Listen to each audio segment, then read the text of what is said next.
اور امن کے شہزادے کی قیادت میں وہ آج ہر کریا کریا بستی بستی یہ نعرہ بلند کرتے ہوئے پھر رہے ہیں، محبت سب کے لیے، نفرت کسی سے نہیں۔ پرچم دین احمد اڑائیں گے ہم، ڈنکا توحید کا اب بجائیں گے ہم، پرچم دین احمد اڑائیں گے ہم، دین احمد کا جو آج سالار ہے، تیر ہاتھوں میں اس کے نہ تلوار۔ یہ تاریخ اسلام کا ایک المناک باب ہے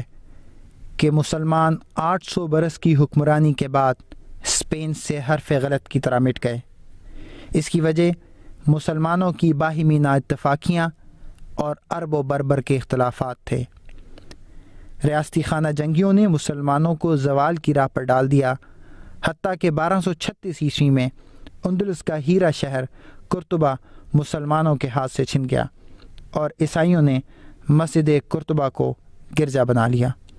سقوط قرطبہ اور اشبیلیہ کے بعد اسپین میں مسلمانوں کی آخری ریاست بھی بالآخر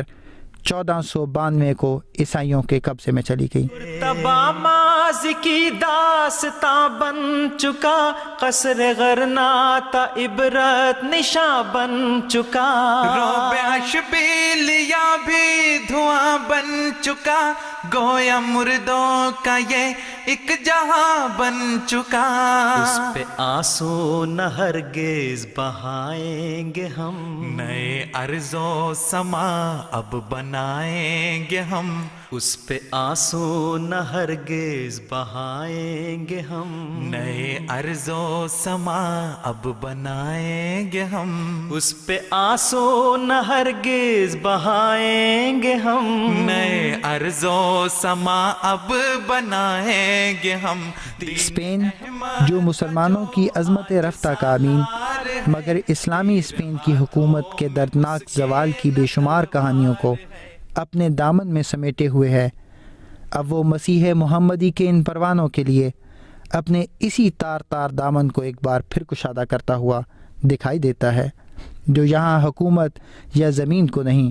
بلکہ دلوں کو جیتنے کے لیے آ پہنچے ہیں، اور امن کے شہزادے کی قیادت میں وہ آج ہر کریا کریا بستی بستی یہ نعرہ بلند کرتے ہوئے پھر رہے ہیں، محبت سب کے لیے،